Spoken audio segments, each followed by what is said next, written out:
SBT Rio está no ar, acompanhando de perto o protesto de estudantes e professores. Eles fazem agora esse protesto contra o corte de verbas nas instituições federais.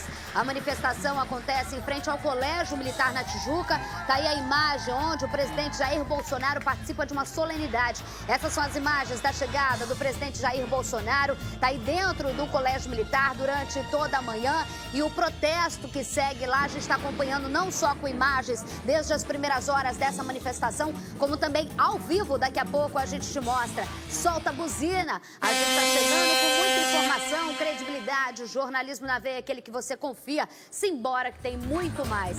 Moradores da Rocinha protestam contra a morte de um mototaxista que teria sido baleado numa ação da PM. Você está vendo as imagens aí, outras 2 pessoas ficaram feridas durante o confronto com policiais da UPP da comunidade. A gente vai te mostrar o que aconteceu e também as manifestações, e a gente te mostra também. Motorista de Uber é morto com um tiro na nuca no risco chamado Avenida Brasil. A polícia suspeita que ele foi vítima de tentativa de assalto, assim como tantas outras vítimas. Não tem hora para acontecer arrastão, tiroteio, assalto na via. Daqui a pouco a gente vai debater sobre isso e a gente te conta ainda. Final de semana de muita violência em Angra dos Reis. Nem a presença do governador Wilson Witzel numa operação aérea conseguiu impedir a guerra entre traficantes. Sobe som, Jesus. Isso é o que está acontecendo na disputa pelo território, pelo tráfico em Angra dos Reis, que até então, até pouco tempo, passado recente, era aí o paraíso do turismo. Agora a gente está vendo só sobe som, sabe do quê? De tiroteio, final de semana de terror por lá. E exclusivo você tem aqui no SBT Rio as imagens da operação que prendeu 2 milicianos do bando do Eco. Olha isso. Deita no chão, deita no chão, deita no chão. Renda a guarda ali, ó. Bora, deita lá. Com exclusividade, você vai ver essa operação. Eles estavam com armas e munições.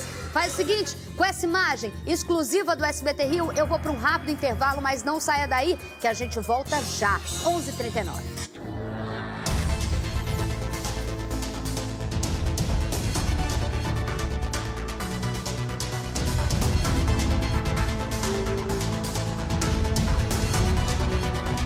Você vai ver? Bota as imagens aí, daqui a pouco você vai ver muitos estudantes e professores. Cadê as imagens aí, ó? A gente tem imagens agora há pouco. Olha a quantidade de alunos.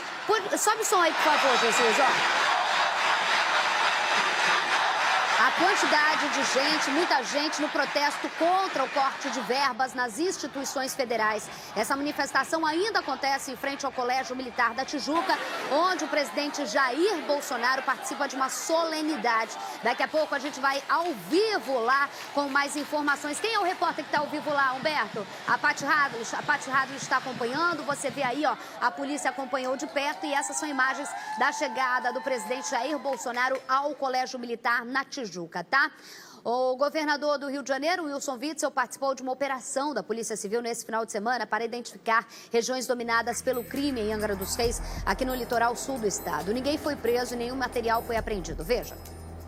A ação contou apenas com helicópteros. As equipes não atuaram em terra. Ao lado de policiais e do prefeito de Angra dos Reis, o governador Wilson Witzel sobrevoou as comunidades da cidade. Estamos começando hoje, aqui em Angra dos Reis, a pedido do prefeito Fernando Jordão, uma operação. Começando com a CORE, com a Polícia Militar, com a Polícia Civil, para acabar de vez com essa bandidagem que está aterrorizando a nossa cidade maravilhosa de Angra dos Reis. Este vídeo mostra um policial atirando na direção de tendas azuis em um morro. Moradores também flagraram o momento dos disparos. A Polícia Civil afirma que a operação foi realizada para reconhecimento de áreas ocupadas por criminosos. O objetivo é elaborar ações de segurança na região. Mas moradores de Angra dos Reis não ficaram satisfeitos. Segundo eles, os tiros foram disparados em um local que não é ocupado por bandidos, mas sim por religiosos. Problema nenhum de tráfico não, ali é a igreja mesmo, ali é o pessoal da igreja que sobe ali para fazer o trabalho de oração deles. Ali é tudo gente do bem. Os moradores afirmam que as tendas azuis são apenas banheiros femininos. Essa tenda foi criada pelos evangélicos, os irmãos das igrejas aqui em volta do bairro, para que as irmãs, quando subissem ao monte, sentissem vontade de ir ao banheiro, ela ir urinar, para não ficar perto dos irmãos evangélicos, né? Olha só, gente, daqui a pouco você vai ver a reportagem do tiroteio que acontece. Ontem também teve sábado e ontem também tiroteio nessa disputa lá em Angra dos Reis. Professor Liera, a gente viu, boa tarde, a gente viu a presença do governador dentro do helicóptero e pelas redes sociais, muita gente apoiando, achando que é uma atitude dinâmica, uma atitude presente, de se mostrar a bandidagem, de que aqui não se tem mais vezes, de que aqui não se tem mais território, mas muita gente também criticando numa ação do governador estar dando legitimidade a se atirar do alto. Qual é a sua opinião sobre isso? Boa tarde, Isabelle. Boa tarde, nossos telespectadores. É uma situação bastante delicada, né?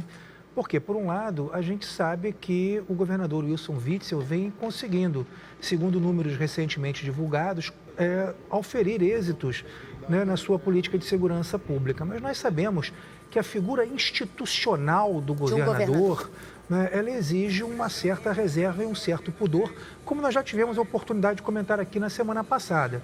Né, ver o governador, né, de camisa polo, uma calça que parece uma calça jeans, né, voando no helicóptero, né, e a partir desse helicóptero você ter policiais disparando, né, em alvos que não se sabe ao certo a informação, né, da comunidade, que são banheiros utilizados por mulheres evangélicas, né, que fazem as suas orações ali no alto daquele morro. Mas essa banalização da utilização do tiro, da arma, isso não é positivo, Isabelle, isso não é positivo, isso dá a impressão de que a gente vive muito mais uma política de espetacularização do que, de fato, uma política consistente e séria de segurança pública. A gente espera, de fato, que o Dr. Wilson Witzel talvez reveja um pouco dessa prática e, se acostumando um pouco mais com a liturgia do cargo, mantenha a política de segurança, aprofunde as conquistas, mas não se queime tanto nessas espetacularizações.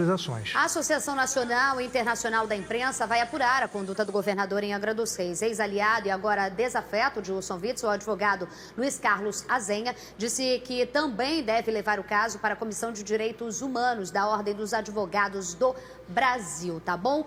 A gente tem a reportagem, pode rodar, por favor. Após voar de helicóptero e prometer acabar com a bandidagem, o governador Wilson Witzel decidiu aproveitar a paradisíaca Angra dos Reis. Ele se instalou com a família no Hotel Fazano, onde uma diária custa em média R$ 1.700. O governo negou que o dinheiro para pagar o luxuoso destino tenha vindo dos cofres públicos, mas se negou a dizer quem bancou o hotel, que conta com vista para o mar e para o campo, sofisticado spa, quadras de tênis, boulevard de lojas e gastronomia renomada. O governador do estado, ele, por ser um mandatário, ele é um homem público. Ele tem, sim, o dever de transparência. Ele não disse esse valor de 1.600, como que isso se deu. Pelas redes sociais, enquanto alguns cidadãos publicaram se sentir orgulhosos em ver Witzel participando de uma operação policial pessoalmente, outros estranharam o destino. Muita afirmação para a tímida gestão. Governador vai sobrevoar São Gonçalo, Complexo do Alemão, Rocinha e Chapadão? Outro disparou. Está parecendo ator, só vive aparecendo na internet. Governar que é bom, ainda nada de concreto. Ele é o chefe do Poder Executivo. Ele não pode se manter presente numa operação policial. Se houver uma ilegalidade, se houver uma vítima, como ele, a pessoa que exerce, mandatário do Estado no cargo máximo, vai apurar aquilo que ele fez parte? O senhor já teve um problema, uma discussão, uma briga política, né, com o governador. Isso, de alguma maneira, não pode levantar alguma dúvida, algum questionamento em relação à sua intenção de apurar de forma isenta e não por vingança, por algum sentimento de mágoa ou revolta em relação ao Witzel? Eu não posso prevaricar. O fato de eu ter apoiado o Witzel, qualquer cidadão a um cargo público, não vai me eximir de mandar apurar se esse cidadão exceder os limites da sua atribuição. Como a gente falou aqui, né, professor, é algo polêmico que vai continuar, mas o que eu vejo é muito também nessa questão que a gente também não pode se permitir num jogo político, né, tentar entender de alguma forma, por isso transparência diante de qualquer atitude, de qualquer ação por parte de quem governa é o principal, né? Pois é, a gente sabe que a política ela é uma arte permanente, né? Quer dizer, disputa de poder... Uma hora as pessoas são amigas, amam, tal, outra hora está na TV. A gente cansa de ver aí, né? Pessoas que, por exemplo, tiraram fotos com o ex-governador Cabral, com o ex-presidente Lula, né? Hoje estão ao lado do Jair Bolsonaro, estiveram ao lado do Temer, muitos estiveram ao lado do Sarney, outros do Collor. Isso faz parte, né, do jogo da política e a população, né, já entende isso no contexto democrático. Mas, é claro, né, a gente tem que pontuar ali algumas questões. Mais uma vez, né, a presença do governador, né, nesse tipo de operação, usando aquele tipo de traje e esse tipo de linguagem, a vagabundagem vai acabar... Mas configura algum crime? Não é uma questão de crime. Isso é inadequado.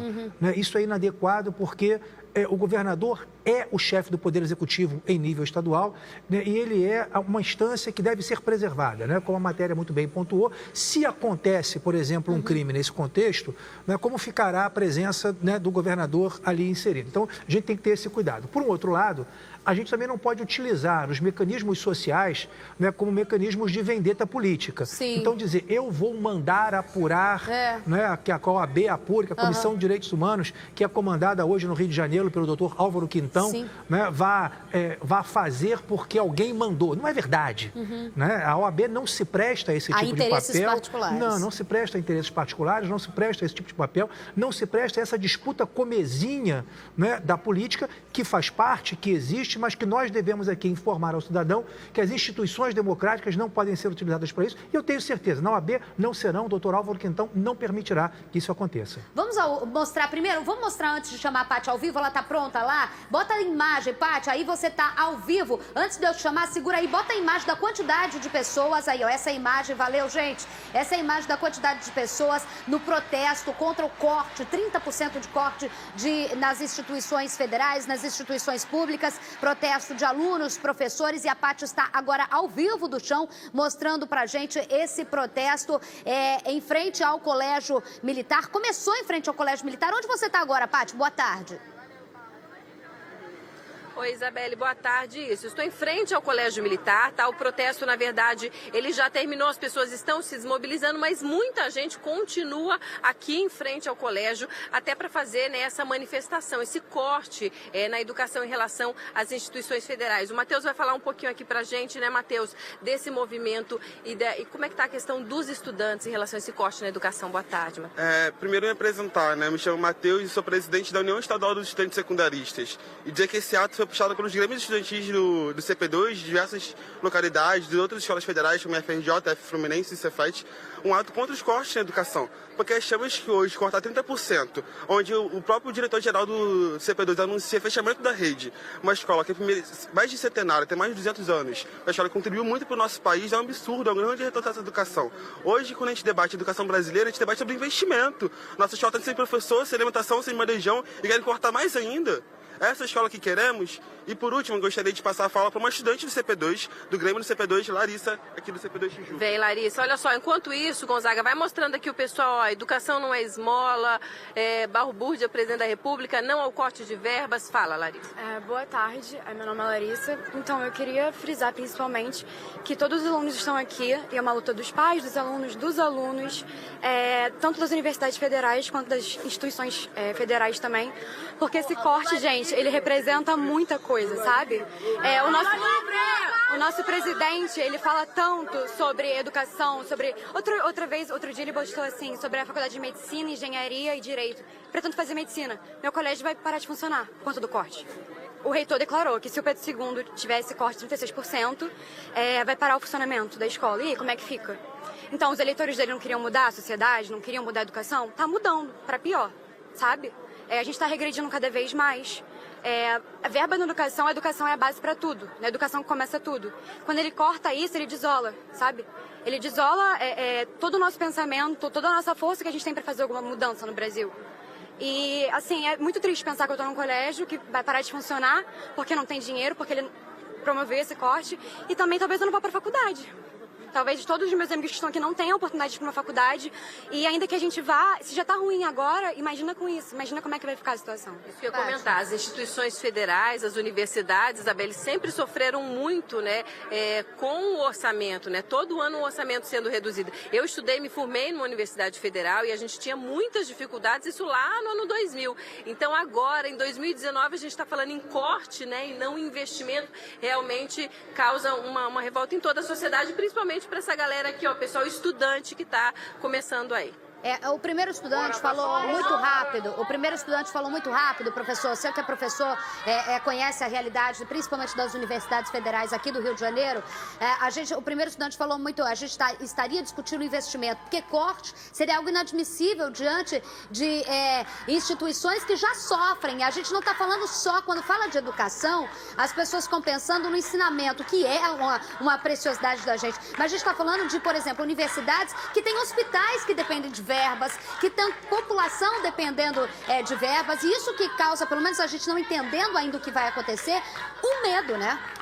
Isabelle, é importante esclarecer aqui ao nosso telespectador, né? Muitos sabem, mas outros possivelmente podem não estar cientes. Eu sou professor do Colégio Pedro II, né? Sou professor de Sociologia no Colégio Pedro II há quase 25 anos. Meu filho estuda no Pedro II, hoje não foi aos protestos, porque lá no Maitá as aulas foram normais, mas, enfim, tem muitos colegas dele que estão aí, nesse momento de resistência e luta contra esse corte, que era inesperado sob certos aspectos. Por quê? Era o quê? Inesperado sob certos aspectos. Não, inesperado. E era inesperado por quê, Isabelle?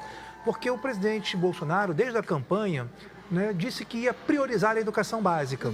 Então, além de cortar das universidades federais, ele cortou também dos institutos federais, né, que é uma rede ampla no Brasil inteiro. E aí eu vi muita gente discutindo na rede social, prepara a parte que eu quero voltar com ela, muita gente discutindo nas redes sociais que seria investimento em educação básica, mas quando fala instituição federal, a gente atinge também o Pedro II. Não, mas aí os institutos federais trabalham com educação básica, os Cefetes trabalham com educação básica, o Pedro II trabalha com educação básica e as escolas militares que foram poupadas desse corte nesse momento também trabalham com educação básica de qualidade e que muitas vezes beneficia a população carente do Rio de Janeiro e do Brasil inteiro. Então, é muito ruim a gente ter esse corte, a comunidade está lá, se manifestando, se posicionando pacificamente contra esses cortes que a gente espera que sejam revertidos. Doutor Marcos chegou aqui. Boa tarde, doutor Marcos. Chegou na corrida aí, imagino, chegou na corrida, também peguei trânsito hoje. Vou voltar com a Paty Hadlich, direto. Paty, eu quero uma pergunta para você. A gente viu na imagem o presidente Jair Bolsonaro chegando já no colégio onde tinha essa solenidade. Ele chegou, os estudantes, o protesto chegou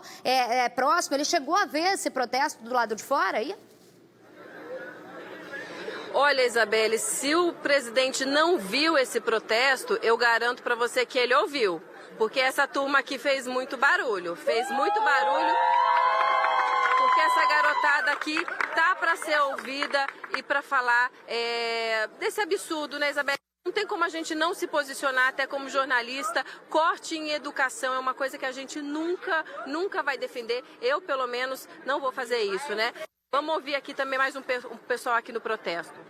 Então, esse corte aí na educação, né, de 30%, que já prejudica, né, fora a reforma da Previdência ainda também, que está aí, né, tirando direitos dos trabalhadores, agora a gente tem a retirada aí nesse corte na educação, que a educação já está tão prejudicada, né? Então, é isso, 30%, mais as faculdades, os secundaristas sendo prejudicados. Então, o governo tem que rever isso. Ser governo, né, que só está pensando nos empresários, está pensando em privatizar, inclusive, a educação, a saúde não pode. A gente está aqui contra as remoções, contra os cortes da educação, contra a reforma da Previdência também, que tira o direito dos trabalhadores. Então, não, sem retrocesso, a gente não quer mais retrocesso nesse país e fora Bolsonaro, com certeza. Até porque as universidades já informaram, né, Isabelle, que com esse corte elas não conseguem se manter, né? Elas não vão conseguir manter ali o funcionamento básico. Então a gente vai ter universidade pública, universidade federal fechando as portas, né? O FRJ vai fazer 100 anos, já disse que não consegue se manter com esse corte, é um corte muito grosseiro. E esse aqui é o desejo, olha só, não é o corte de verbas. Como é seu nome, meu amor? Luan, quantos anos você tem? 11. Por que você veio protestar aqui hoje, Luan? Para não cortar o corte de verba da minha escola, da escola de todo mundo que está aqui manifestando contra esse corte de verba. Muito bem, Luan. É isso aí, gente. É o nosso futuro, Isabelle, é o nosso futuro. Ô, Paty, deixa eu só te fazer uma pergunta. A gente viu uma imagem do alto que a gente vê muitos estudantes. Basicamente, quem são essas pessoas que estão protestando hoje aí? Olha, os estudantes que estão aqui são de diversas instituições. Eu vou pedir até ajuda aqui para saber quais instituições estão participando desse protesto hoje. Pedro II, tem o Pedro II, tem Cefet, Faetec, o FRJ, a gente também do Estado também, porque eu também sou secundarista, Fiocruz, cursinhos pré-vestibulares, porque esses grêmios se reuniram para marcar esse protesto. Então são de diversas universidades, diversas escolas aqui, todas essas instituições que vão, né, ser afetadas por conta desse corte. Olha só, a gente está vendo aí nas imagens, coloca de novo a imagem aí do alto, a gente viu aí a chegada do presidente Jair Bolsonaro, direto do colégio, dentro do colégio militar, e no momento em que eles conseguiam fazer, eles reuniram aí essa quantidade de estudantes. Agora, Paty, existia informação de que esse protesto ia continuar, mesmo com a saída do presidente Jair Bolsonaro, eles conseguiram chegar, você falou, não sabe se viu, mas se ouviu pelo menos, esse protesto seria em direção à Praça da Bandeira, você confirma essa informação? Vou perguntar aqui, Isabelle, para um dos organizadores. O protesto continua, ele seguiu para a Praça da Bandeira, termina por aqui? Então, a gente está tentando fazer um desfecho dele ali em frente ao colégio para ver o que a gente tirou do ato, né? Porque geralmente as pessoas colocam comparecer e se interessam para dar um apoio no ato, mas geralmente não vão. Mas não foi isso que a gente viu aqui. Aqui devia ter umas 5.000 pessoas responsáveis, não só pelo segundo e FRJ, Cefet, mas como CAP da UERJ também, que a gente convocou, Fiocruz, pessoas de escolas estaduais. E acho que esse foi um momento histórico, foi um ato gigante e que vai abrir margem para a gente construir uma mobilização nacional a fim de se derrubar essa medida, né? Porque, por exemplo, eu sou da Rural, a Rural já vai fazer a Assembleia quarta-feira, porque quinta-feira tem um ato, sexta-feira na Cinelândia, Cefet faz a Assembleia quarta-feira também, tem uma Assembleia amanhã também, na ERJ. Você acredita que o presidente viu o protesto? Olha, eu acredito não só que ele viu, mas como ele ouviu. Porque pelo que a gente ouviu dizer, ele estava bem desconcertado, né, com a situação, pedindo para os alunos cantarem o hino mais alto, porque a cerimônia estava sendo bem atrapalhada, né, digamos assim. E eu acho que ele não só viu, mas como ouviu e sentiu, né, o recado que os estudantes queriam passar para ele, que esse corte é covarde e que ele precisa ser revisto imediatamente, porque a gente está falando de despesas discricionárias e as universidades, institutos não podem funcionar sem água, sem luz e sem limpeza. É o básico. E agora, com o presidente tendo visto ou ouvido o protesto de vocês, o que é que vocês esperam que isso aconteça? A gente espera, né, que ele converse com o ministro Weintraub e rediscuta esses cortes no orçamento do MEC, porque os reitores já estão falando, não sou eu só como ex-aluno, mas os reitores das universidades federais estão falando que não haverá verba a começar o segundo semestre. Então isso é gravíssimo. Tá certo, Paty. Isabelle. Valeu, a Paty continua acompanhando essa movimentação. Qualquer informação, a gente volta ao vivo com você, tá bom? A Polícia Militar fez uma operação no Complexo do Lins para tentar localizar os criminosos que tentarão invadir o Morro dos Macacos, em Vila Isabel. Jackson Silva acompanhou tudo de perto. Rodou. Ainda era de madrugada quando o veículo blindado foi recebido a tiros. Policiais militares cercaram vários pontos do Complexo do Lins, na zona norte do Rio. Pela manhã, homens do Grupamento de Ações Táticas observavam a ação dos bandidos dentro da mata. A estrada Grajaú-Jacarepaguá ficou fechada por mais de 2 horas. Motoristas tiveram que passar por outras vias expressas, com medo de novos confrontos. A operação foi para prender criminosos que aterrorizaram o morro vizinho. A tentativa de invasão aconteceu neste domingo.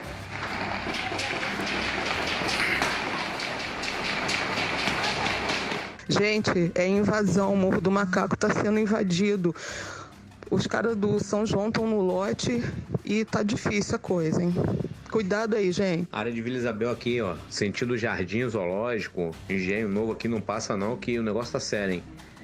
Entendeu? Até Granada estão estourando aqui, até Granada. Eram 5 horas da tarde quando os traficantes rivais entraram no Morro dos Macacos. Idosos e crianças que estavam no meio da rua ficaram apavorados. As casas de lá de cima foram metralhadas. Moradores tiveram que se jogar no chão, com medo dessa guerra que está longe de chegar ao fim. Que isso, gente? Meu Deus! Os bandidos do Morro São João, no Engenho Novo, com apoio dos comparsas do Complexo do Lins, tentaram dominar os pontos de venda de drogas no Morro de Vila Isabel, todos na zona norte do Rio. Estão lá em cima, Olha lá, ó. Olha lá.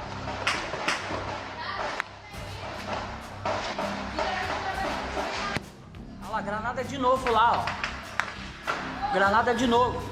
A região tem unidades de polícia pacificadora. Mesmo assim, nada mudou.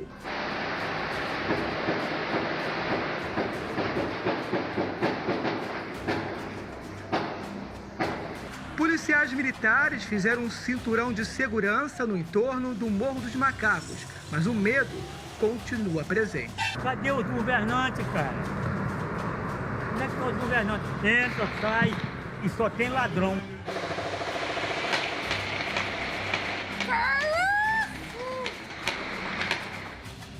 Na sua simplicidade, o tiozinho diz tudo, né? Só tem ladrão. Bota a imagem. Eu não sei como fala, vou fazer propaganda aqui de graça. Sabe Eternite? Telhado? Quando chove muito? Uhum. É isso. Que a imagem, o som é isso. O som de saraivada de bala, exatamente. Né? Mas é tiro. E é impressionante, Dr. Marcos Amin, como o Complexo do Lins, a palavra certa é coalhado de... Morador de bem tem muito, mas o que tem bandido fortemente armado, porque não tem uma vez que a polícia não chega na primeira rua, já começa tiroteio, gente.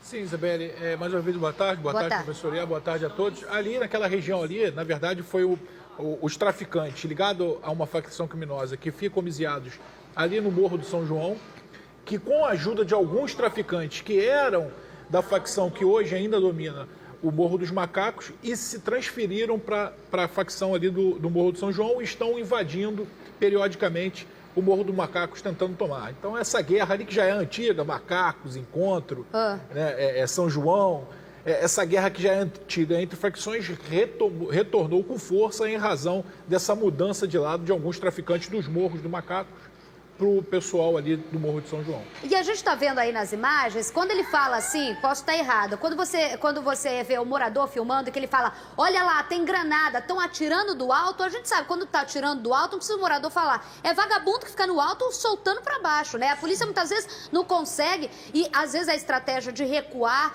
é justamente que não passa da metade do morro, né, doutor Marcos? Eu fiz operação que muitas vezes você não passava da metade do morro, de tanto tiro que os caras davam. Sim, Isabelle, eles têm estão num terreno, na parte melhor do terreno, né? Estão no alto, né? Ficam numa parte privilegiada do terreno. Então, muitas das vezes, a progressão das forças policiais é difícil, mas não impossível, né? Nesse momento, Isabelle, é a importância do helicóptero, por exemplo. Né? O helicóptero sobrevoa aquela área de mata, satura ali aquela região que aqueles vagabundos estão dando tiro a esmo lá para baixo, não só nos policiais, mas também naquelas casas que estão ali, porque tiro não tem discriminação, né? Não tem discriminação, né? Tiro vai, acerta qualquer um que esteja na sua frente. Correio, né? Que esteja na sua frente. Então, a importância do uso do helicóptero, principalmente em ações como essa. Vamos botar nas imagens aí, aumenta o som, por favor, e a gente mostrou na semana... Olha isso. A outra imagem que parece que está um temporal mesmo, e é bala, e as pessoas no meio, o desespero.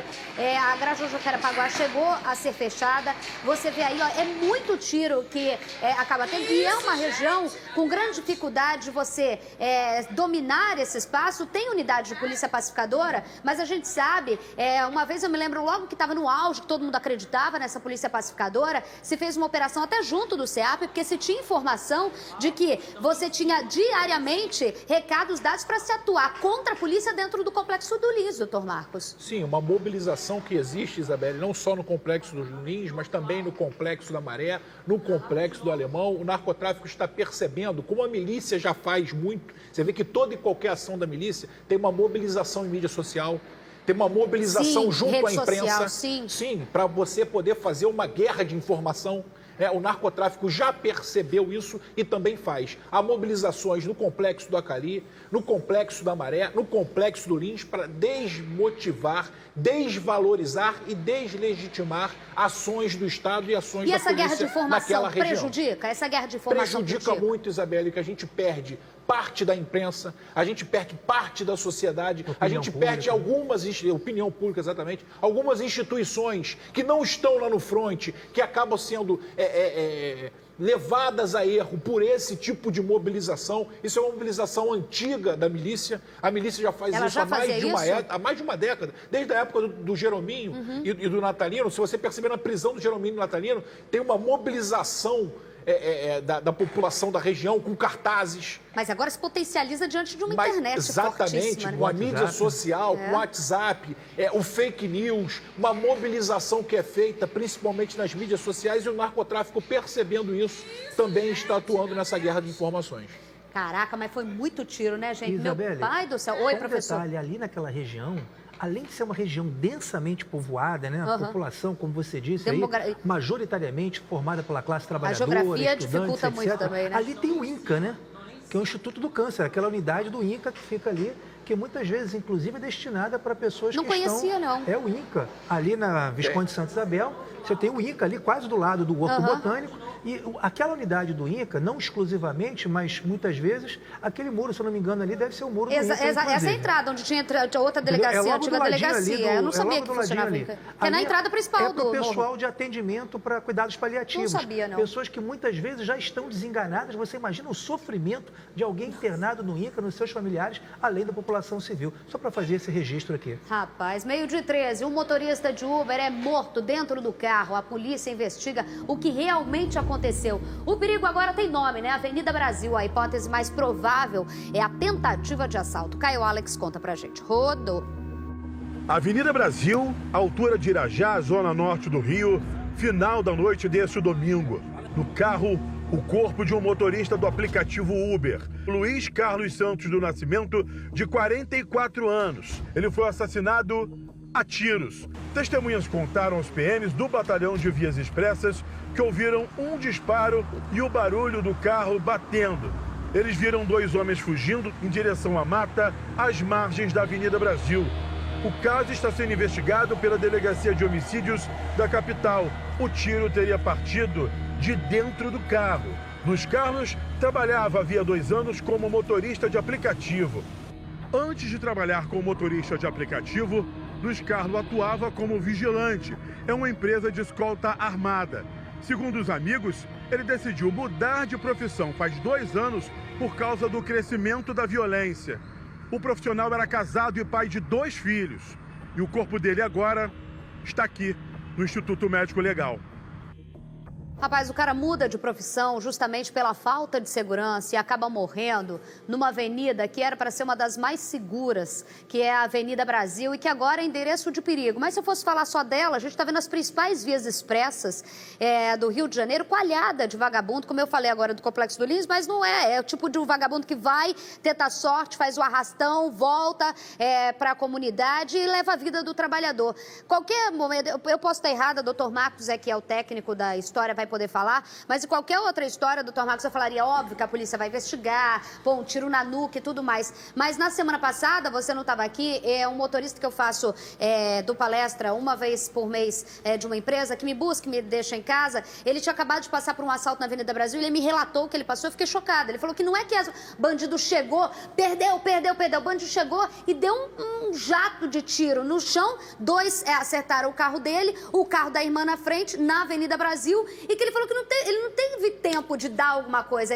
Os caras não deram chance de viver. Se ele tivesse que acertar um tiro nele, na mulher e na filha, teria acontecido, porque ele falou que os caras não chegaram pedindo, os caras chegaram atirando. É isso que acontece. Exatamente. Bandido tá diferente, que antes falava, me dá aí, Marcos, você não deu, o cara atirava, beleza. Agora o cara atira pra pegar seu celular, atira na nuca do trabalhador, mata primeiro, gente. Exatamente, Isabelle, isso aí é o resultado de tudo, da forma como a gente está atuando no Rio de Janeiro, da forma como algumas pessoas enxergam a segurança pública no Rio de Janeiro, da forma como a gente analisa determinados eventos no Rio de Janeiro e cada vez se tornam mais comuns e a gente está anestesiado em relação a eles. Aí a banalidade da vida, o bandido muda o perfil? Exatamente, Isabelle, eu já falei isso e vou repetir quantas vezes for necessário. Bandido, empresário, homem de bem, assassino, qualquer pessoa em sã consciência que não seja um completo alucinado, que não seja um doente mental, ele toma suas decisões baseadas nas consequências, Isabelle. Ou seja, um bandido sem punição cada vez vai ficando pior. Você vai fomentando, Isabelle. Você vai fomentando, ele vai andando, ele vai progredindo, a marginalidade vai avançando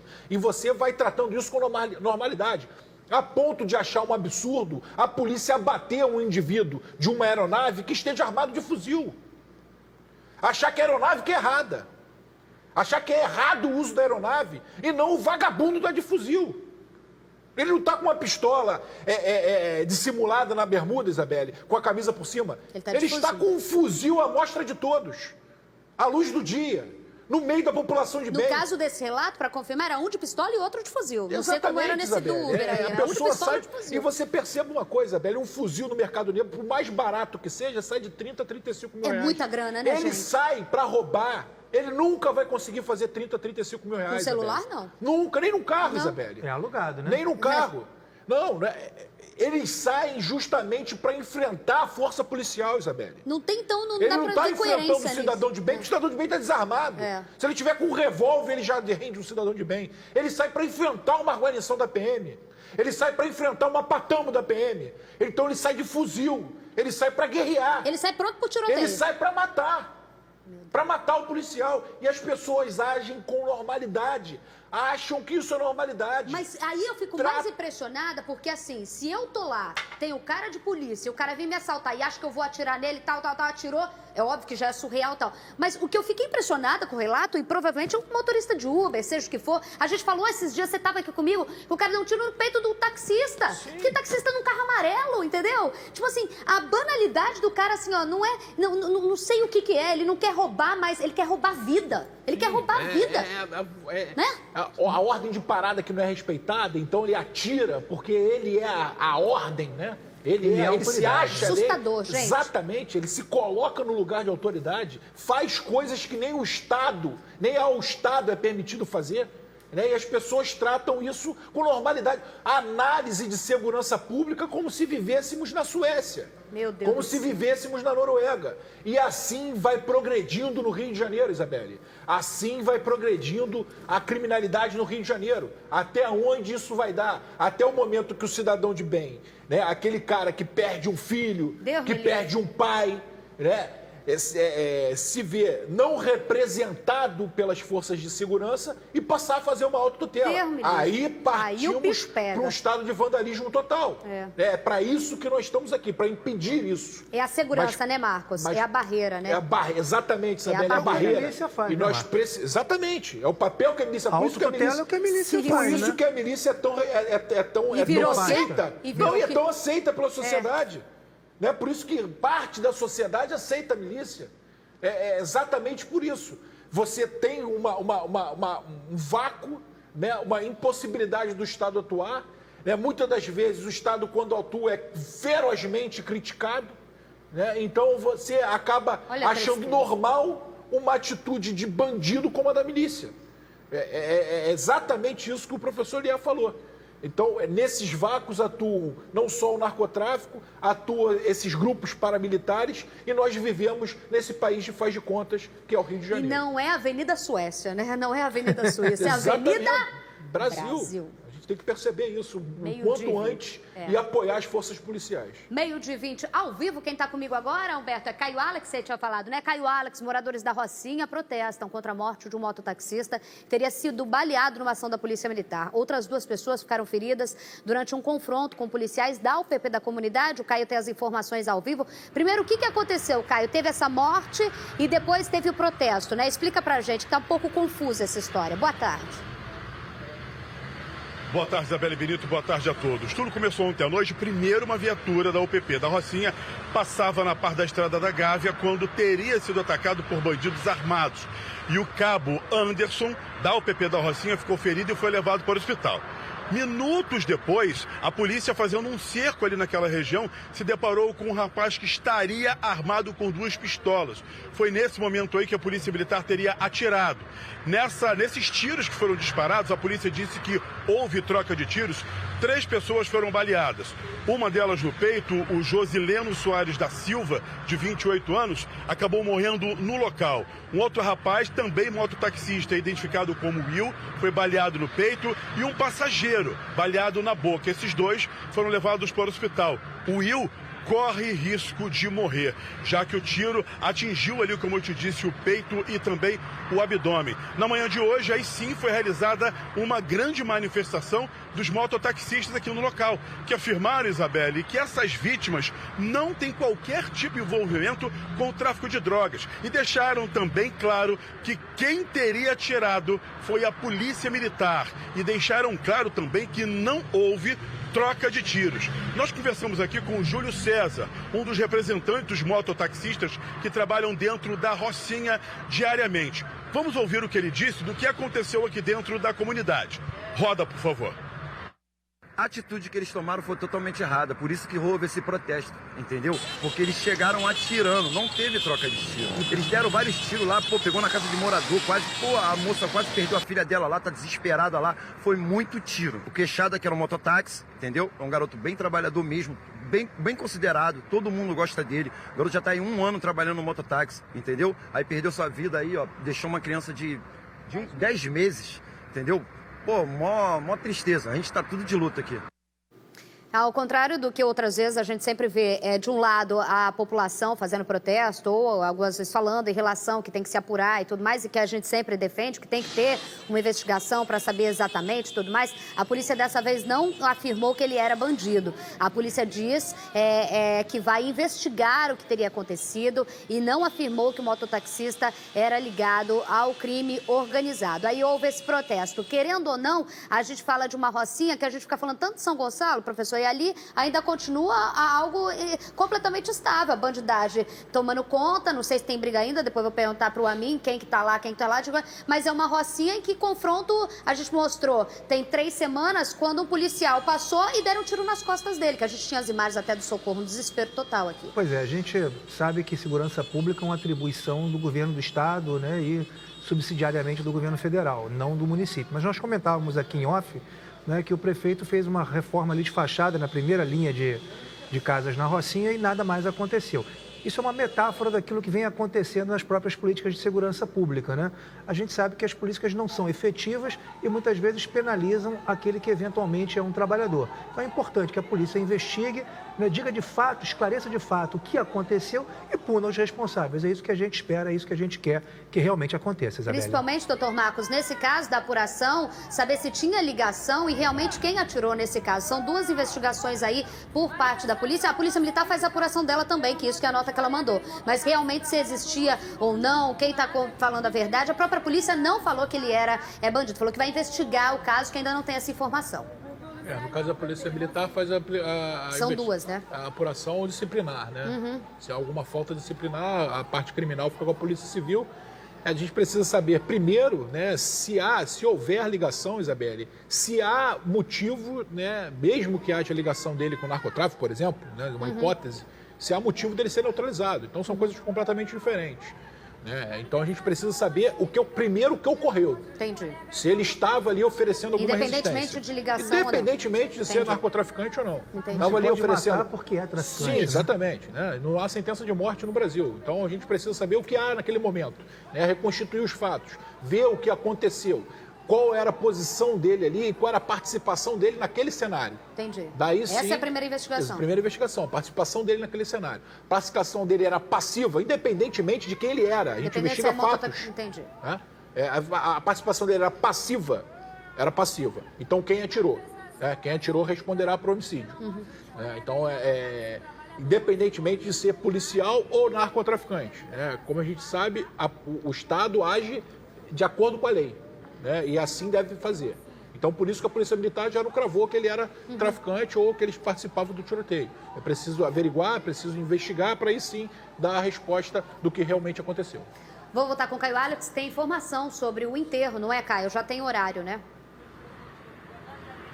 Não, na verdade, Isabela, ainda não tem nem horário, tá? O que acontece? A família não tem condições de fazer o sepultamento do rapaz. Então eles estavam pedindo ajuda, não só aqui dentro da comunidade da Rocinha, ou quem pudesse ajudar para que eles pudessem fazer o enterro digno desse rapaz aí de 28 anos, pai de um bebezinho de 10 meses. O patrulhamento aqui está reforçado na comunidade da Rocinha, apesar de, nesse momento, graças a Deus, imperar aqui a paz e a tranquilidade. O comércio está também com as portas abertas. A divisão de homicídios está investigando o que aconteceu. Agora, só um último detalhe que vai servir para que vocês possam debater aí dentro do estúdio. Isabelle, os moradores afirmaram que os policiais teriam pego todas as cápsulas no local logo depois que houve esse tiroteio, como disse a polícia. A DH vai investigar também por que isso aconteceu.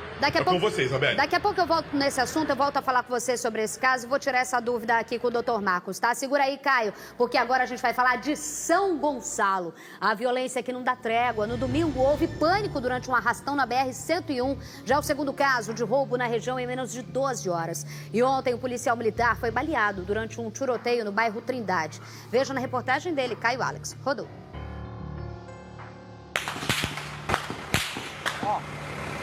Foi mais um dia de tiroteio em São Gonçalo. Desta vez a operação foi no bairro de Trindade. O objetivo era fazer a retirada de barricadas. Durante a ação da Polícia Militar, o subtenente Washington Douglas Viana Ferreira foi ferido. Segundo o comandante do 7º Batalhão de São Gonçalo, o policial foi baleado no rosto. Foi socorrido e trazido aqui para o Hospital Estadual Alberto Torres. Ele já passou por uma equipe médica que está de plantão. Foi avaliado por um bucomaxilofacial e também por um oftalmologista. Ele permanece internado, o estado de saúde dele é estável.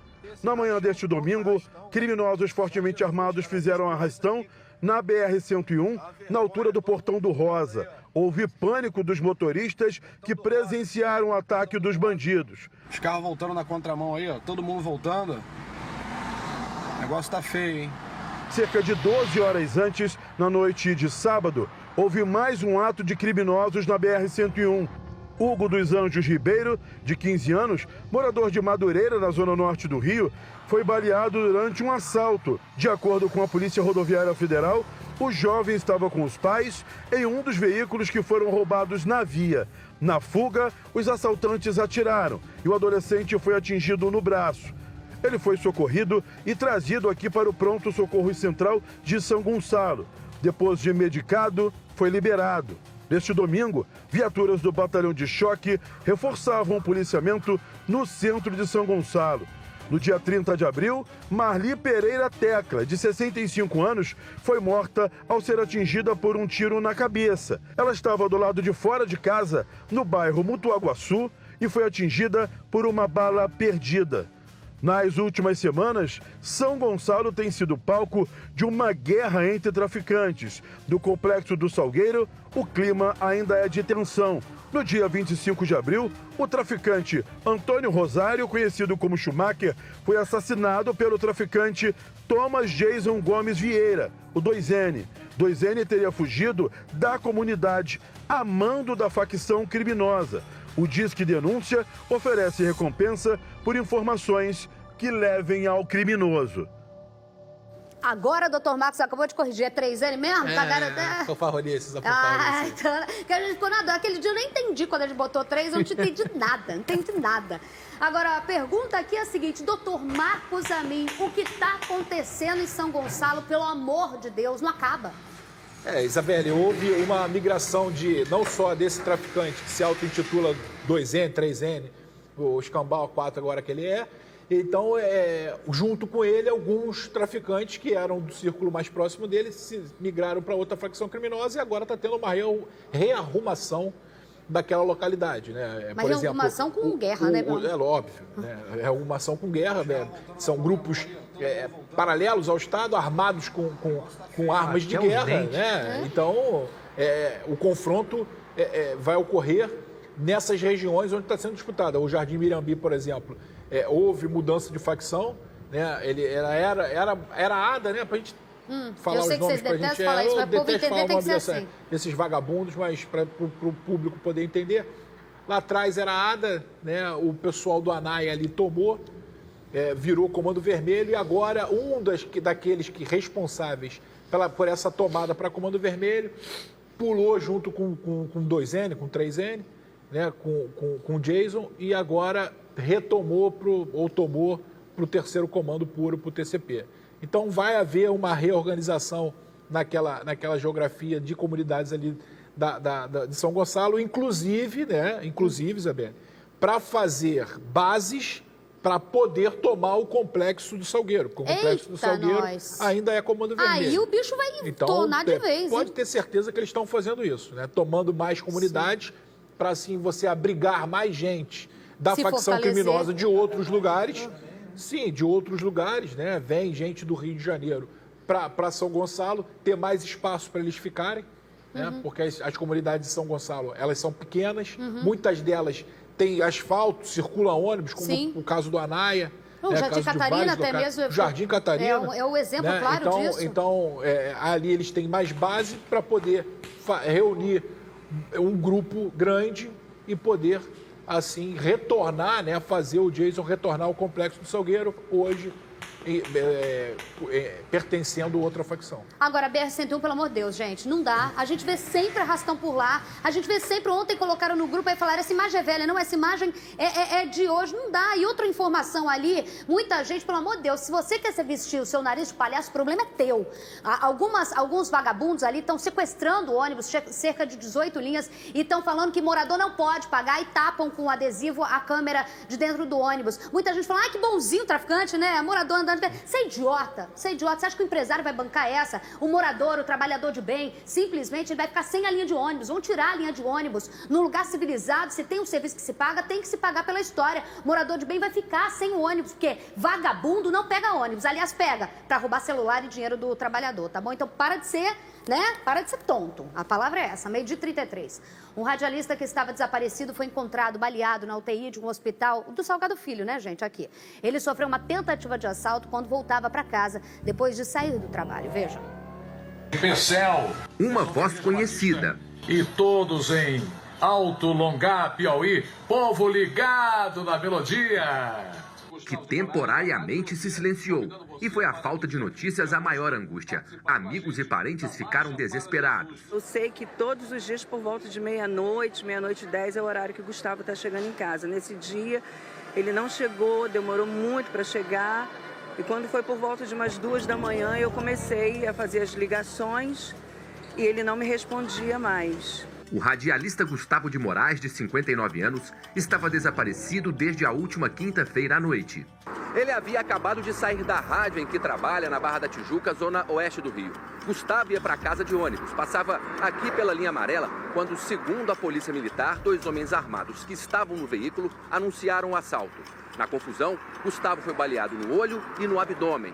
Os bandidos fugiram. Ele segurou a mochila, não soltou. E foi aí que ele entrou em luta corporal com o bandido. O motorista do ônibus pediu socorro na praça de pedágio. Uma ambulância da concessionária responsável pela via expressa levou Gustavo para este hospital na zona norte da cidade. O problema é que ele estava sem os documentos e a família não foi avisada. Só um dia depois do desaparecimento, Gustavo foi localizado pelos parentes. O locutor passou por uma cirurgia e o estado de saúde dele é estável. Eu só espero a recuperação do meu marido no momento. Mais nada. Agora, o cara é o que a gente falou, o trabalhador que pega ônibus, né? A gente tá mostrando ali, bota as imagens. Eu achei, juro pra vocês, quando falaram no grupo, eu acompanhei final de semana, a gente fica não tão ligado, eu não imaginei que ele tava dentro de um ônibus. Agora, se ele tava dentro de um ônibus e o assalto foi na linha amarela, doutor Marcos, pra descobrir quem fez esse assalto e quem acabou baleando, quem acabou ferindo o nosso colega radialista, é fácil, porque a Lanza, ela tem câmera pra tudo quanto é lado. Pelo menos ela cobra da gente pedágio pra ter câmera pra tudo quanto é lado. E cobra caro. Ou seja, evidências ali pra polícia trabalhar em quem foi, não vai faltar, né?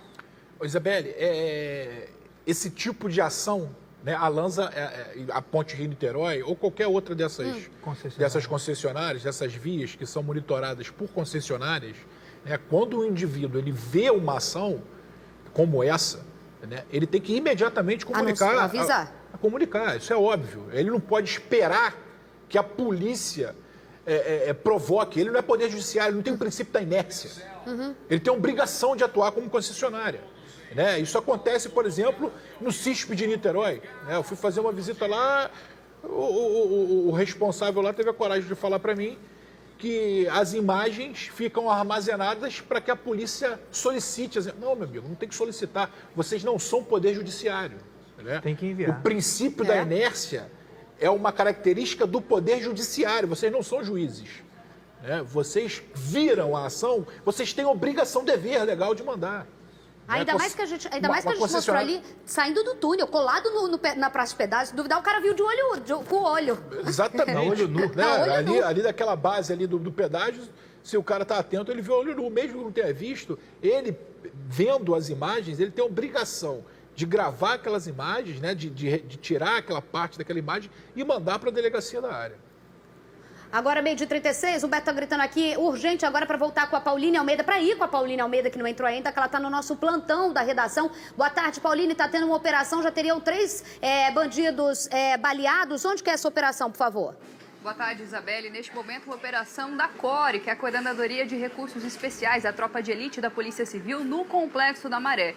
Os policiais civis atuam na Vila do João, com a ajuda de helicóptero e também de veículos blindados. Desde as 11 horas, os moradores relatam forte tiroteio. Nós vamos, inclusive, ouvir todo o medo, né, dos moradores diante dessa guerra.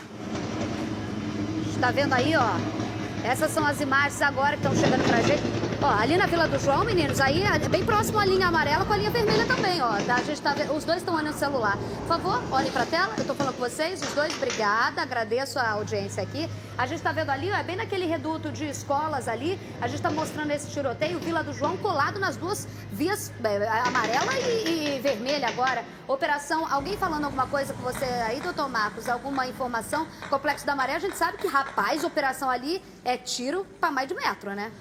E exatamente, Isabelle, em relação ao Complexo da Maré, que tem essa movimentação de mídia social, né? Vai ter toda uma movimentação, né? Exatamente, vai ter toda uma movimentação, instituições vão dizer que tem que avisar, né? Tem que avisar para fazer a operação lá.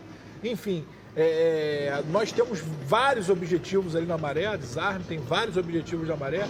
Uma operação na Maré se faz necessária há muito tempo, né? É polo de vagabundos que roubam grandes depósitos. Uhum. Aqueles grandes depósitos da Baixada, é polo desses vagabundos, é polo de vagabundo que rouba carga, muito roubo de carga, tráfico intenso de armas, né? Grande circulação de armas e drogas ali pela Baía de Guanabara. Enfim, é muito importante uma ação coordenada ali na Maré, só que há toda essa movimentação, uma mobilização social, uma guerra de informação, muitas instituições acabam comprando essas versões mentirosas, né? E a gente tem que fazer ações mitigadas ali na região que, infelizmente, produzem muito pouco. Ô, Pauline, só me fala, é informação correta? São três traficantes baleados? Essa é a informação que você tem? A informação parcial que nós temos são, sim, 3 suspeitos baleados, também alguns fuzis apreendidos. Você disse essa questão do trânsito. Os motoristas devem evitar tanto a linha amarela quanto a linha vermelha. E outra informação, Isabelle, já que nós estamos falando dessa atenção com o trânsito, tiroteio também no Complexo de Manguinhos, então as pessoas devem evitar a Avenida Leopoldo Bulhões. Os moradores temem, principalmente ali no Complexo da Maré, porque é o horário de entrada e saída dos estudantes. Então a polícia tem sim que fazer seu trabalho, mas os moradores ficam aí no meio dessa guerra. Ou seja, faz onde? Vai de helicóptero? Mas se for de helicóptero também dá um tiro pro alto. Mas o trabalhador não tem acesso a esse tipo de meio, né? Já seria absurdo ainda que tivesse. Porque você vê, se a cidade é um espaço em que o morador, o trabalhador, enfim, as pessoas de bem não podem circular, alguma coisa muito grave, Isabelle, está acontecendo.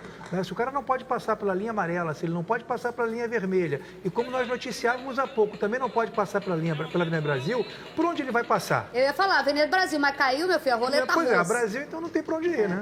20 para 1, material exclusivo, você só tem no SBT Rio. Imagens obtidas pelo SBT Rio mostram o momento da prisão de 2 comparsas do criminoso conhecido como Eco, chefe, né, da maior milícia do Rio. Os bandidos foram flagrados com armas e munições em Paciência, na Zona Oeste, um dos redutos do grupo paramilitar. Veja na reportagem. Rodou. Uma ação certeira, sem possibilidade de reação. Polícia, para! Os 2 homens saem do carro e são obrigados a deitar no chão. Deita aí. Levanta a camisa aí, ó. Levanta a camisa. Olha só. Levanta a camisa. Olha só, fica de olho nele aqui. Aqui, ó. Arma ali, ó. A operação policial aconteceu à meia-noite de sábado em Paciência, na Zona Oeste. Os 2 homens presos são Paulo Roberto Carvalho Martins e Antônio Carlos dos Santos Pinto, o Pite. Segundo a polícia, os 2 têm posições de destaque na milícia comandada por Wellington da Silva Braga, o ECO, criminoso mais procurado do Rio. As prisões foram feitas por policiais da Draco. Paulo Roberto e Antônio Carlos tinham mandados de prisão em aberto pelo crime de organização criminosa. Segundo as investigações, os 2 ocupavam cargos de liderança na milícia, na região do Cesarinho, em Santa Cruz. Foram 2 prisões importantíssimas, foi uma grande perda da milícia do ECO, a maior milícia do estado do Rio de Janeiro. O Pete, ou conhecido também como Pitonho, ele era responsável, era uma das lideranças lá de Santa Cruz e atuava naquela região do Cesarinho. Com os acusados, a polícia prendeu 2 pistolas, 120 munições, carregadores, celulares, 2 cordões de ouro e 2 transmissores com a gravação CL-220. CL é o irmão de ECO, o falecido Carlinhos Três Pontes, e 220 seria o novo apelido de ECO. Seria um novo apelido que o ECO adquiriu, né? Pelo fato de ser uma pessoa acelerada, temperamental, e também já tivemos relatos também de que tempos atrás ele usava drogas e ficava dessa maneira, né? Uma pessoa muito acelerada, agressiva, né? E violenta contra seus desafetos. ECO assumiu a milícia mais violenta do estado depois da morte do irmão em uma operação policial em abril de 2017. O Disque Denúncia oferece R$10 mil para quem fornecer informações que levem à prisão do miliciano. Foi atrás de ECO que a polícia realizou, 1 ano atrás, uma operação que causou muita polêmica. Na ocasião, quase 150 pessoas foram detidas em uma festa. Todos acabaram soltos. Apenas 17 foram denunciados pelo Ministério Público e respondem em liberdade. Enquanto isso, o ECO amplia os territórios que domina. A polícia não tem dúvidas de que o miliciano está financiando com homens e armas a guerra na Praça Seca. Um dos líderes da milícia da Praça Seca seria o criminoso conhecido pelo vulgo de Macaquinho, né? Contra ele já existem 2 mandados de prisão. Também é outra pessoa extremamente violenta e bárbara, né? Contra seus desafetos. E ele não conseguiria, né? Guerrear contra os traficantes ali sozinho. Então pediu apoio para a maior milícia armada do Rio de Janeiro, que é a do ECO. Além de ECO, a polícia também pede ajuda da população para prender Danilo Dias Lima, o Tandera, integrante da milícia Liga da Justiça e um dos principais aliados do miliciano em comunidades da Baixada Fluminense. O Disque Denúncia oferece R$1.000 de recompensa para quem tiver informações que ajudem na prisão do criminoso. Então tá, doutor Marcos Amin, antes de perguntar sobre a importância, esse cerco que é feito e cada vez a gente mostra preso aqui, essas são imagens com exclusividade, sobe o som, por favor, é bacana a gente mostrar, né? Olha só, as pessoas têm curiosidade, até a gente mesmo fica curiosa, não tem a imagem que vocês têm muitas vezes no momento de uma prisão como essa. Acho importante a gente colocar para as pessoas verem como que é uma ação. Muitas vezes a gente mostra operação grande, tiroteio, mas ação pontual, ação de polícia, que vai em pequeno grupo, a gente acaba não tendo acesso. Sabia não que o ECO agora tem um novo nome? O apelido dele, Isabelle, em relação à forma como ele fica depois de consumo de cocaína, né? 220 volts, né? Fica elétrico e tal. ECO é antes, 220 depois da cocaína. ECO a gente não sabe realmente, não tem certeza realmente da origem, né? Muitos dizem que é por causa da marca de roupa e tal, a gente não tem certeza da origem. Mas 220 seria em relação a isso, do uso dele de entorpecente, né? De cocaína. Isabelle, a ação do Dr. Salvador Led com a equipe dele, mais de 8 horas, né, de campana. Uma ação Como pontual. que funciona? A gente sabe que não pode dar detalhes, mas assim, para uma ação pontual você tem que ficar lá sentado, igual a gente vê em filme. Obviamente tem todo um levantamento hoje, antes, né, feito por investigação, mas ali, aquele ponto ali, resiliência pura, você ficar no único local, né, confinado em determinado local, pode ser dentro do veículo ou outro local, a paisana, né, para vigiar determinada pessoa e esperar o melhor momento para atuar, uma situação de estresse, né, você veria que a pessoa podia ter reagido, né, a ação ali ela é editada porque não esse roteiro de novela, né, tem muito palavrão, né, enfim, porque deve haver uma ação forte por parte da autoridade, né, você deve impor uma voz de comando. né? Então, há uma ação muito delicada. Que é um fator surpresa também, uma ação né, doutor perigosa Marcos? que nem todo mundo banca de fazer, né, Isabelle? Porque o efeito colateral pode existir, pode haver um resultado não pretendido, né? Então, você precisa de muita coragem para fazer a ação, para planejar a ação. Ser técnico e frio principalmente nessa hora, né? para executar. Resiliência, Isabelle, a palavra é essa. O Salvadorete, cursado pelo BOP, cursado pela CORE, um delegado diferenciado nesse sentido, então tem ali toda a sua capacidade técnica e operacional colocada à prova numa ação como essa. Parabéns à equipe do Salvadorete, parabéns à Draco, que vem desenvolvendo um excelente trabalho no combate à milícia. O professor está com uma curiosidade, pergunta para o doutor Marcos, professor. A gente quando vê uma operação como essa, a gente vê quase que uma operação, assim, digamos que de almanaque, né? No sentido de exemplar. Né? Uma operação que a polícia chega, atua com informação, prende, vai etc. embora. Consegue prender bandidos fortemente armados, né? Bandidos que estão mostrando ali, né, suas fotos, bandidos de ostentação, com muita grana, etc. e tal. Lá, por exemplo, na Maré, em complexos como Lins, etc. e tal, também não é esse tipo de operação que tem que acontecer para que a gente reduza as externalidades negativas, o número de vítimas e até aquela guerra de informações que você sinalizava aqui para a gente em momentos anteriores? É possível? Já experimentou entrar de carro no complexo da Maré ou no complexo do Lins? Bem, na Maré, sim. Várias vezes. Você foi abordado por bandidos? Não, nenhuma delas. Você não viu bandido armado? Vi, mas não fui abordado. Você estava com o vidro aberto, estava com o vidro fechado? Eu sempre ando em comunidades, as poucas vezes que eu entro em comunidade, eu sempre ando com farol baixo, se for o caso, e vidro aberto. Sempre. Então como é que um policial vai Faz essa pergunta para mim. Já entrou lá na Maré de carro? Já. Foi abordada por vagabundo? Fui. Então. Querendo pegar minha pauta, saber o que eu estava fazendo dentro da comunidade. Exatamente. Então, se você andar dentro de uma comunidade sem estar com o vidro aberto, com aparência, né, porque policiais, né, armados, ferrou. E você for plotado, que a gente chama de ser plotado, você vai ser, no mínimo, você vai entrar num confronto e vai colocar a sua vida em risco. Né? Lá naquele ambiente, né, que o doutor Salvadorete foi, em Campo Grande, em Santa Cruz, Paciência, é um bairro muito grande, é um bairro com circulação de muitas pessoas, não é um ambiente tão dominado, justamente pelo tamanho, né? Principalmente pelo tamanho, como uma comunidade, como o Complexo da Maré. Complexo da Maré, se qualquer cidadão entrar e não entrar, como você falou, a luz do salão ligada, vidros abertos e pisca-alerta ligado, vai ser abordado, né, por vagabundos, o que é inadmissível em qualquer lugar do planeta. Mas aqui a gente acha normal. Bom, vamos lembrar sim, pessoas que morreram a caminho do aeroporto, pessoas que morreram, que eram torcedores de time, que entraram enganados. Não só no Rio de Janeiro, tá, Isabelle? Em Paraty, em Angra. Exatamente. Não só no Rio de Janeiro. Niterói, né, Isabelle? Então, se você falar para qualquer pessoa de outro estado ou de outro país, não entra ali não porque não pode, ele vai falar assim, como assim? Não pode, como assim? Não pode porque você pode ser morto. A realidade do Rio de Janeiro é essa. E é um quarteirão, tá, gente? Entrou, pisou, pum. Essa é a realidade. Meio de 49. Tiroteio em bar deixa 2 mortos e 2 feridos em Nilópolis. Alô, Baixada. Testemunhas contam que tudo começou por causa de uma briga. Caio Alex conta pra gente. Rodou. Na manhã do duplo homicídio, o estabelecimento estava fechado com cadeado. O tiroteio ocorreu por volta das 4 horas da manhã deste sábado. Eu ouvi os disparos. Muita confusão, pessoas em cima e muita gritaria. E aqui no local ficou um rastro da violência. São marcas de sangue espalhadas pelo chão.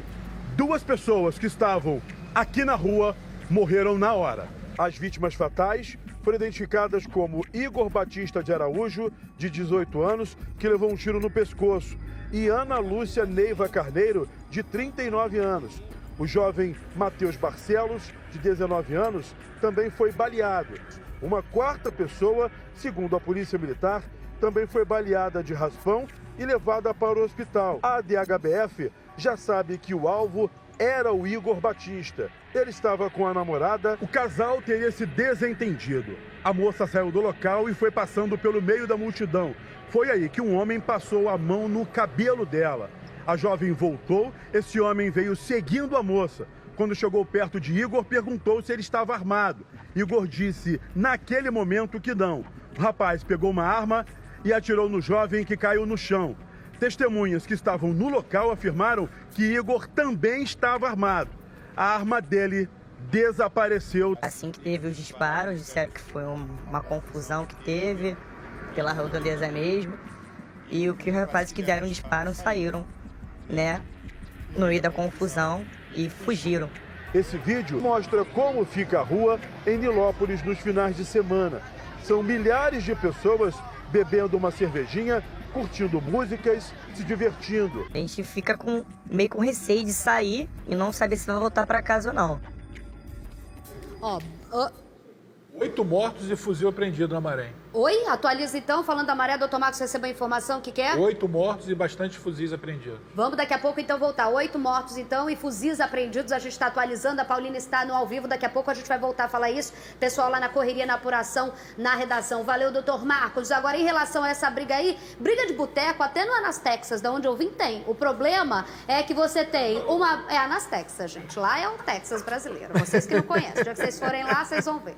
Até lá em Anas Texas, de onde eu venho, que você vai procurar no Google, vai achar com certeza, você vai ver o seguinte, que briga de boteco existe. O problema do Rio de Janeiro, e na Baixada principalmente, é que você tem briga de boteco com... Arma de fogo. Faz a arma aí, arma Esse é o problema, aí arma tem de morte, fogo, gente. né? Onde tem arma de fogo, gente bêbada, briga por causa de uma mulher, briga por causa disso, vai ter morte, gente. E aquilo que a gente já comentou várias vezes aqui, né, Isabelle? Essa banalização do uso de arma de fogo, né, de alguma forma incentivada por uma política que pretende universalizar o acesso às armas de fogo, acaba gerando cada vez mais violência nesse contexto urbano já tão complicado que a gente vive no Rio de Janeiro. Doutor Marcos Amin, na Baixada principalmente, onde a gente vê não só você também não ter um trabalho de homens o suficiente que tem que ser mudado, mas não é só a gente cobrar, como a gente sempre cobrou, a presença da polícia, a investigação e prender, porque não é qualquer um, pelo menos até agora, é qualquer um que pode ter uma arma, né? Se investigar quem que atirou,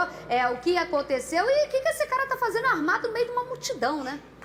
Isabelle, geralmente nesses locais, né, as pessoas se conhecem, que se frequentam, se conhecem, né? Então, testemunhas que estavam naquele momento podem ajudar a polícia a desvendar mais esse caso, né? As pessoas que são próximas às vítimas, que estavam naquela localidade, enfim, monitoramento, se houver, né, de câmeras, tudo isso faz parte da investigação.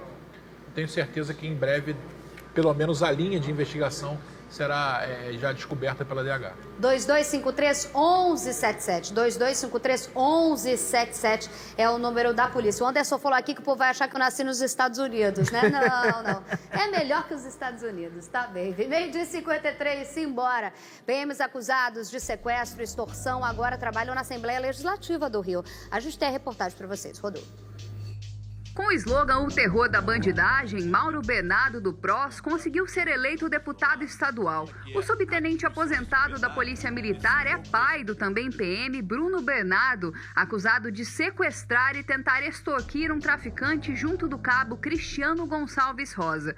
Os dois vêm batendo cartão na Assembleia Legislativa, notícia dada em primeira mão pelo jornal Extra.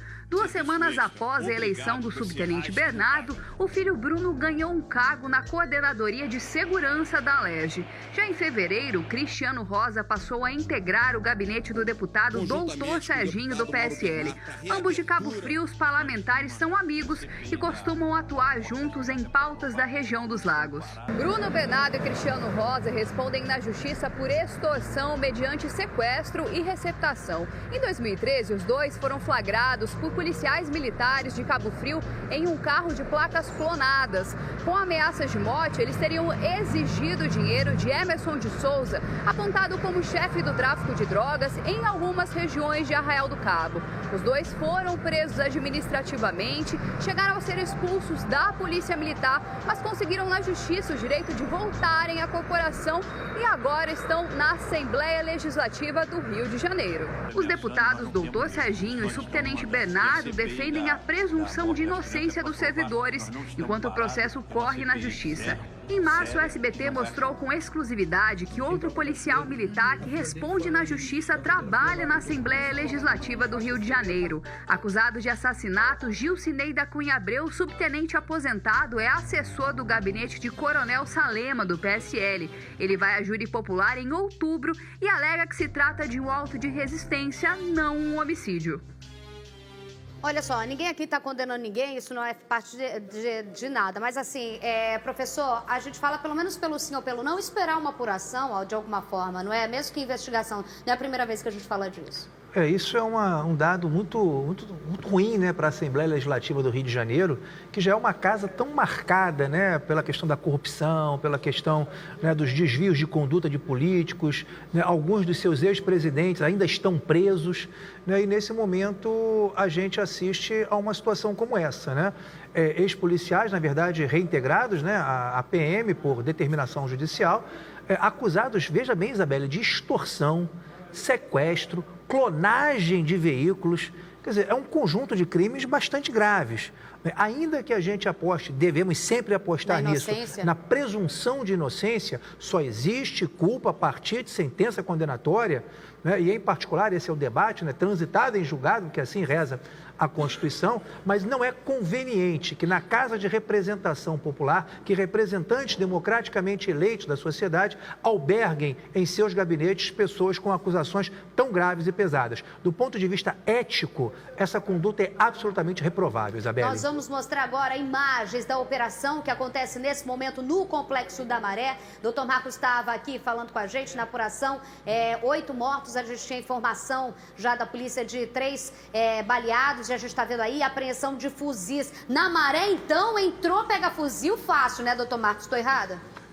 Isabelle, fácil não, porque Deixa eu me esconder. Deixa eu me esconder. Mas voa tiro agora, Isabelle. Mas voa tiro agora. De muito risco. Se fosse fácil, a gente se reunia aqui, íamos na Maré, né, e pegaríamos fuzil. Não tem que almoçar. Primeiro tiro ele deu. É baixo de muita bala, de muito tiro, de muito sacrifício, né? De policiais muito bem treinados, são os policiais da Core, com o uso do helicóptero. Olha o helicóptero aí. Isso que eu ia te perguntar, o uso do helicóptero ali, a gente viu desde a primeira imagem, a gente tinha visto, e eu esqueci de te perguntar. O uso do helicóptero numa operação como essa, numa área, não vou falar a palavra que eu sempre me complico, entre conflagrada como essa. O uso do helicóptero, ele faz como? Ele chega primeiro? Isabelle, é quase que simultâneo, né? Quase que simultâneo. O helicóptero, na verdade, não é uma força precursora, é uma força de apoio, né? Então, é necessário que haja policiais em terra para também não haver um foco tão somente no helicóptero, para que ele seja tão somente um alvo único dos tiros, né? E ali a tropa que está em terra, né, possa também dividir a atenção dos traficantes. Mas é muito importante a atuação. Vai ter o Mimimi, o coordenador da Core, o doutor Sérgio Sayone, e o subsecretário operacional, o doutor Fábio Baruch, vão ter que explicar dezenas de ofícios, né, receber uma centena de ligações, ficar mais de uma hora, mais de um dia, 2 dias, né, tendo que se ocupar, dando justificativa do óbvio, né, que é o uso do helicóptero e o enfrentamento que infelizmente é necessário para fazer qualquer ação num espaço como esse. Esses são os novos vídeos vindo agora, a gente está recebendo aí. Quando a gente fala de operação policial, muitas vezes no momento, é chegada, é preciso atuar. Mas só para as pessoas de casa entenderem, que às vezes as pessoas têm dificuldade, uma operação da Core não, já é o terreno planejado, já é a operação planejada, já é diferente, é uma ação que na hora você vê se vai ter tiroteio não, Maré, não preciso nem falar, tem o tiroteio, mas é uma operação que se faz o estudo antes para chegar de helicóptero, chegar com homem-terra e tudo mais, né, doutor? Um ambiente que já é bastante conhecido das forças policiais, principalmente de quem é operacional, é um local onde já se atuou muitas vezes quem faz esse tipo de ação, então conhece becos, entradas, né, possíveis locais onde esses vagabundos podem correr, né, se refugiar, né, Isabelle? Então há toda uma ação que é planejada e principalmente que tem objetivo, né? Foram num ninho, encontrar uma forte resistência. Ali na Maré é típico desses vagabundos, né? Histórico desses vagabundos fazer esse tipo de resistência, mas via de regra são eles que pagam com a vida por ousarem enfrentar as forças policiais. Olha só, gente, nessa imagem está pequena, pode parecer que a gente está falando de traficante, que tem muito lá, mas são crianças, pelo que a gente está vendo aqui, são crianças correndo ali na operação, que continua. Daqui a pouco, se tiver novas informações, a gente volta a falar. Não é fácil, tá? Não é fácil. Já vou aqui tá? Não é fácil. Olha só, vamos lá, 1h em ponto, final de semana de tiroteio em Angra dos Reis. Você vai ver a reportagem agora. Nem a presença do governador inibiu a ação de bandidos que estão lá disputando território naquele paraíso. Veja.